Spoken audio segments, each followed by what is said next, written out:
Salam, hər vaxtınız xeyir olsun. Xoş gördük hər birinizi. Mən Ağabəyli İsaməddin. Bu gün sizə MİQ və sertifikasiya imtahanında bizə lazım olan bir qayda haqqında danışacağıq. Bu qayda adi kəsirə onluq kəsirə çevirmə qaydasıdır.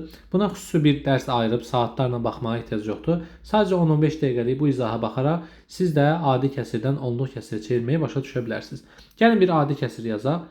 Məsələn, yazıram 5-də 2.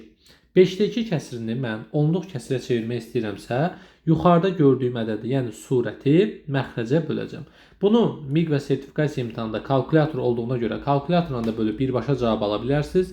Amma yox, özünüz bölməyi öyrənmək istəyirsinizsə, o zaman 2-ni böləcəksiniz 5-ə.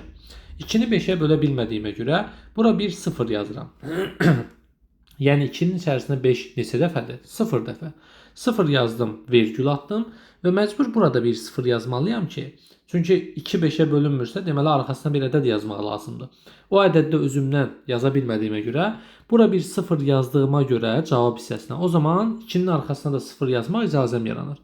İndi 20-ni 5-ə böləcəm. 20-ni 5-ə böləndə 4, 4 vur 5, 20 və qalıq qalmır.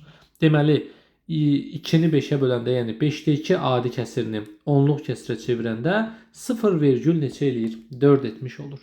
Neynədim? Surəti məxrəcə bölmüş oldum. Gəlin birini də yoxlayaq. Məsələn, olsun 4-də 3. Əvvəlcə 3-ü 4-ə bölməyə çalışacağam. 3-ün içərisində 4 yerləşmədiyinə görə 0 yazıb vergül atıram. Hər zaman birinci bölünmədiyinə görə 0 yazıb vergül atacaqsınız. Bundan sonra 3-ün arxasına bir dənə də 0 yazma icazəsi yaranır. 30-u 4-ə böləndə 7, çıxılsın 4 vur 7, 28 və burada nə qaldı? 2 qalmış oldu. İndi 2-ni 4-ə bölə bilmirəm deyə yuxarıdan aşağı bir dənə 0 endirmə icazəm var. Baxın, ilk 0-ı yazmaq üçün siz bura məcbursunuz 0 vergül yazasınız. Çünki burada məsələ nədir? Siz 3-ü 4-ə bölə bilmədiniz. Ona görə bura 0 yazmalısınız. Amma artıq sualı gedişatın başlamışsınızsa, yəni 0 vergül artıq növbəti ədədlərdəsinizsə, hər dəfə 1-0 endirmə icazəmiz var. Yəni 2 var, bir dənə 0 endirdim 20, 20-ni 4-ə böləndə 5. Yəni 0,75. Nə vaxta qədər bunu davam edirik? Ta ki cavabımız, yəni qalığımız 0 qalıb da cavabımız alınana qədər. Baxın, müəllim, məxrəcdə birdən başqa ədəd olsa, məsələn 7-də 1 olsa, bu izah sırf ibtidai, yəni ixtisası üçün çəkildiyinə görə sizə dövrü onluq kəsir hissəsi lazım deyil. Yəni 1/7, məsələn 7-də 1-i onluq kəsirə çevirmək olmur. Bu dövrü onluq kəsir çevrilir. Yəni 1 7-yə bölünmədiyinə görə 0 vergül yazıram. Bura 0 atdım. Onun içərisində 7 müəllim bir dəfə, çıx 7, 3, 30-un içərisində 7, 4 dəfə, çıx 20. Belə-belə bu dövr ədədlər getmiş olacaq. Yəni bəzi ədədlər var ki, onlar onluq kəsirə, yəni dövrü onluq yox ha, adicə onluq kəsirə çevrilə bilmir. Ona görə sizə ancaq onluq kəsirə çevrilə bilən hissə lazımdır. Yəni hansı ki, məxrəci onluq kəsirə çevrilə bilən istənilən ədədi yaza bilər. Məsələn 2-də 1. 2-də 1. İndi soruşarsınız ki, hardan bilim hansı çevrilir, hansı çevrilmir? Bir-bir yoxlaya da bilərsiniz. Əgər qarşınıza seçimlər verilibsə ki, bunlardan hansı onluq kəsirə çevrilə bilir? Dövrü yox, yəni normal onluq kəsirə. Amma elə sual tipi yox, sırf verə bilər ki, bu verilən ədədi onluq kəsirə çevirin. Siz də 1-i böləcəksiniz 2-yə. 1-in içərisində 2 0 dəfə vergül atdım. Onun içərisində 2 5 dəfə. Çıxılsın 10 və 0,5 bizim cavabımızdır. Bunun qarşısında tam da verə bilər bizə. Gəlin adi kəsiri düzgün olmayan kəsirə və yaxud da qarışıq kəsiri düzgün olmayan kəsirə çevirməyi də öyrənək. Məsələn, 3 tam, məsəl üçün yazıram. 3 tam 4-də 3 olsun. 3 tam 4-də 3. Siz bunu düzgün olmayan kəsirə çevirmək istəyirsinizsə, məxrəc olduğu kimi qalır 4. Sonra tam hissəni məxrəcə vurub üzərinə surəti gəlirsiniz. Bir daha deyirəm. Tam hissə 3-dür. 3-ü 4-ə vuracam və üzərinə surəti 3-ü gələcəm. 3 vur 4 12, üzərinə 3 gəldim 15. Oldu nə? 15-də 4-də 15. Oldu mu? İndi bunu yenə kalkulyatorla və yaxud da belə bu formada bölmənə bölürsəm. 15-in içərisində 4, ay müəllim, 3 dəfə yerləşir. Çıx 12, qalır burada 3 qalır. Baxın, 3-ün içərisində 4 yerləşmir. Nə edirəm? Məcbur bura vergül atıram və bura 0 yazıram. 30-un içərisində 4 neçə dəfədir? 7 dəfə. Çıx 28. Burada 2 qaldı. 0 attım. 20'nin içerisinde 4, 5 defa. Oldu ne? 3 tam %75. Yani verilen ədədi düzgün olmayan kəsrə çevirdim və sonra sualıma uyğun onluq kəsrə çevirmiş oldum. Müəllim, bəs bunu düzgün olmayan kəsrə çevirməsəydim də cavab ala bilərdimmi? Bəli. 3'ü olduğu kimi saxla. Görürsən tam hissəsi onsuz da 3'dür də bunun. Niyə dəyişirsən ki? 3'ü olduğu kimi saxla. Sadəcə 4'də 3'ü çevir.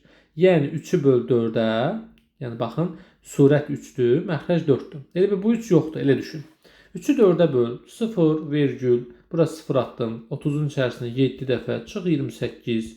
20'nin içerisinde 5 dəfə, çıx 20 və 0 %75'i aldın. İndi əvvəlində də 3 varsa, 3 üstə gəl 0,75 düşünürsən, bu da nə olur? 3 tam %75 olmuş olur. Yəni istəsən düzgün olmayan kəsrə çevirib yaz, istəməsən elə kəsir hissəni çevir və üzərinə tam hissəni gəlmiş ol. Yəni hansı formada yazırsan yaz, hər iki halda sən bu sualın cavabını doğru almış olacaqsan. Gəlin 2024-cü ilin imtahan sualına baxaq. 2 tam 4'də 3 kəsirini onluq kəsirə çevirin. Sən bunu çevirərkən, məsələn, düzgün olmayan kəsrə çevirsən, birinci versiya, məxrəcə 4 yazacaqsan, 2'ni 4'ə vurub üzərinə 3 gələcəksən, 2'ni 4'ə vuranda 8, üzərinə 3 gələndə 11. Düzdürmü? İndi qaldı 11'i nəyə bölüm? 4'ə bölüm. 11'i 4'ə böləndə 2 dəfə, çıx 8, 11'dən 8 çıxdım elədi 3, 3'ün içərisində 4 yerləşmir, vergül atıram. 3'ü 4'ə bölə bilmədiyimə görə 30'u 4'ə böləcəm 7 dəfə. Çıx 28, burada 2 qalır. Bir dənə də 0 endirdim. 20'nin içərisində 4, 5 dəfə. Oldu nə? 2 tam %75. Bax 2024-cü ilin imtahan suallarından. 2 tam %75 bunu aldım. Bəs müəllim, düzgün olmayan kəsrə çevirməsəydim, 3'ü birbaşa 4'ə bölsəydim nə baş verərdi? 3'ü 4'ə bölə bilmirəm, 0 virgül attım. Yanına bura 0 yazıram. 30'un içərisində 4, 7 dəfə. Çıxılsın 28, 2, 20'nin içərisində 4, 5 dəfə. Oldu nə? 0,75. 0,75'in qabağında da 2 var. Yəni 2 tam %75 bizim cavabımızdır. İndi isə bunu başa düşüb düşmədiyinizi yoxlamaq üçün sizə bir tapşırıq verəcəm. Demək, tapşırığımız belədir. 6 tam 5'də 3 ədədini onluq kəsir şəklində göstərin.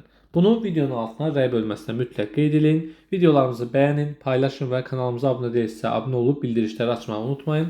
Əgər tam belə deyə də sistemli şəkildə dərslərə imtahana hazırlaşmaq istəyirsinizsə 055 527 2599 WhatsApp nömrəmizə yazaraq siz də bizim dərslərimizdən faydalana bilərsiniz.